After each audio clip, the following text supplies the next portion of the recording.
pour réussir dans la livraison, pour moi, tu as 5 grands piliers, on va dire, ou leviers. Mmh. Tu as le premier pilier, c'est ce qu'on appelle le coverage. C'est-à-dire que, est-ce que tu couvres toute la ville? Est-ce que tu couvres tout le royaume? Est-ce que tu es présent partout? L'objectif, c'est d'être le plus présent, que ce soit dans les zones rurales ou dans les villes. Mmh. Et c'est là où pourquoi Glovo, elle avait une stratégie d'expansion assez agressive. C'est-à-dire que à chaque fois on ouvrait une ville, on a ouvert presque toutes les villes du Maroc, quel que soit le nombre de la population, on a vraiment tout ouvert. Après, on a fermé certaines villes parce qu'il y avait pas de demande, ils étaient pas prêts et cetera. Mais globalement, il faut être présent partout. Partout. Le deuxième levier, c'est ce qu'on appelle selection. C'est-à-dire, OK, je couvre tout Casablanca, mais la pire chose qui peut arriver, c'est qu'un Assi Mohamed مثلًا غنحل Glovo وما لقى حتى شي restaurant. Mmh. Il y a pas une bonne sélection. Ou là, à chaque fois que je veux le restaurant qui me plaît, ما ما كنلقاهش. كنلقاهش. Donc هاد Glovo ما عندهمش les bons ما restaurants. عندهمش les bons restaurants. Donc la sélection. Donc c'est pour ça qu'on était hyper agressif avec nos équipes commerciales, fallait signer le plus possible, il fallait vraiment augmenter cette sélection-là. Mmh. Le troisième pilier, c'est le customer experience, c'est tout ce qui est operations. Mmh. Heu, la pire expérience possible, c'est que moi, je suis premier utilisateur, je commande ma livraison et je reçois rien. Ou là, je la reçois au bout de 3 heures. Ouais. Et customer experience, c'était vraiment le cœur de ce qu'on voulait faire. À un certain moment que on a décidé de rembourser tous les clients à un certain moment s'ils avaient une mauvaise expérience, sans poser de questions. OK. Et je pense qu'on était les premiers à le faire. Donc, sans poser de questions, OK, tu as نساوليك واحد شوية ديال الفريت ماشي مشكل, on rembourse toute la commande.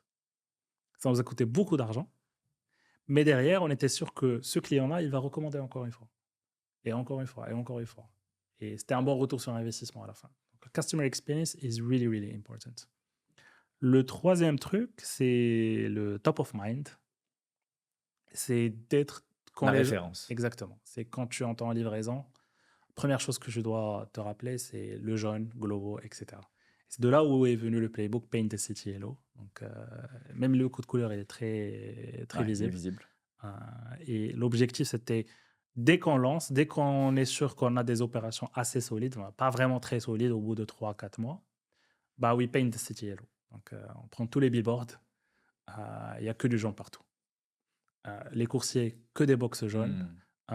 On a aussi mis, en place, des tenues de travail, on va dire, pour les coursiers. Ouais, ils étaient pas obligés de les mettre, parce que c'était des auto-entrepreneurs, mais on leur disait: «Écoutez, c'est bien, ça va faire beaucoup plus de marketing Ouais. et cetera» et du coup, c'est ça donc et à chaque fois qu'on lançait Et un donc tu pays arrives dans un pays ou dans une ville, exactement. tu t'achètes, tous les billboards que tu peux Ouais, acheter, tu les vois partout. et tu les vois partout. Et il faut que ce soit excessif.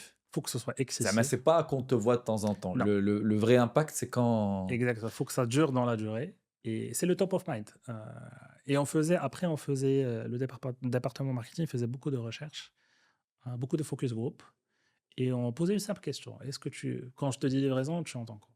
Généralement, c'était Jumia Food, Glovo. Après, c'est commencé à dire Glovo, Glovo, Glovo, Glovo, Glovo. ça à un moment, ça a évolué À un vers plus moment Glovo que exactement, ouais. exactement.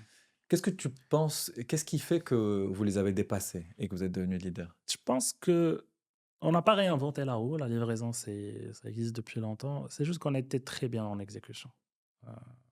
Les leviers qu'on a fait, on les a bien faits, Ouais. surtout le customer experience.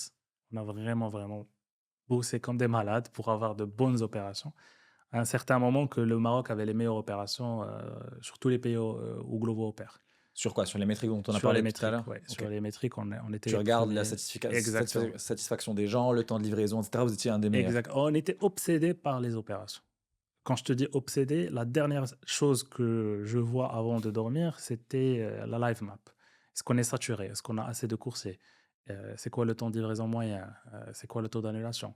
Et toute l'équipe que j'avais, ils étaient obsédés par les opérations. Mmh. Donc, chaque jour, on regardait les chiffres. Chaque jour, on regardait les chiffres et on creusait vraiment dans la granularité de chaque chiffre jusqu'à ce qu'on ait des opérations, on va dire, d'excellence. Ouais. Heu et le dernier levier qui est assez intéressant, c'est l'affordability. Heu, idéalement, le service de la livraison a longtemps été, on va dire exclu. C'est que les gens qui avaient de l'argent qui pouvaient se permettre de Mmh. se faire livrer. Heu, l'idée, c'est de permettre à tout le monde de de se faire livrer.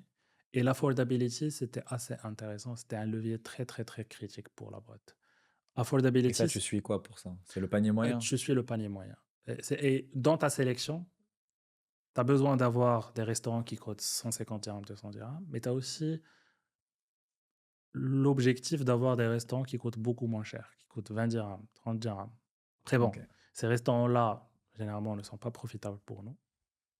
Parce que si tu as un panier moyen de 20 dirhams, tu prends 20% de commission, ça te fait 4 dirhams. Rien que le coursier me coûte 10 dirhams, par exemple. Ouais. C'est pas des restaurants ou c'est pas Ça va une être sélection qui est quasiment neutre. profitable. Exactement. Parce que tu prends aussi tes frais de service de l'autre côté. Bon, on ne prenait pas de frais de service au début, Ok. mais après, Mais voilà, là, dans ce cas-là, tu es neutre, mais tu es obligé de quand même avoir des paniers moyens potentiellement exactement. plus faibles pour avoir plus de gens. Exactement. Après, tu peux faire beaucoup de choses pour améliorer ta profitabilité. Bah, notamment quand tu as parlé de bundling, un Mhm. coursier prend 2 commandes, ça réduit mes coûts. Au lieu d'avoir 2 coursiers que je paye X et Y, je peux avoir un coursier que je paye Z, où Z est inférieur à X Ouais, plus Y. ouais. Euh, Et tu as des revenus de pub aussi? C'est-à-dire de restos qui veulent pousser leur resto oui, dans la plateforme? alors là, c'est assez intéressant parce que je pense que presque toutes les plateformes de livraison ne sont pas profitables par la livraison et par les commissions qu'ils À prennent des l'international? restaurants. Voilà. Ils sont profitables parce qu'ils ont su créer un nouveau service qui est l'advertisement, et qui est un service où tu as besoin de build un product une seule fois et après c'est profitable. Que de la marge. C'est que de la marge. Et après, c'est que ta force de vente. Si vous avez aimé cet extrait, vous allez encore plus aimer l'épisode complet qui s'affiche juste ici à l'écran. Et pour ceux qui ne l'ont pas encore fait, abonnez-vous à la chaîne. On a envie d'atteindre les 100 000 abonnés cette année, donc on a besoin de vous pour y arriver. Partagez le podcast autour de vous, ça nous aidera à continuer à vous amener des invités exceptionnels.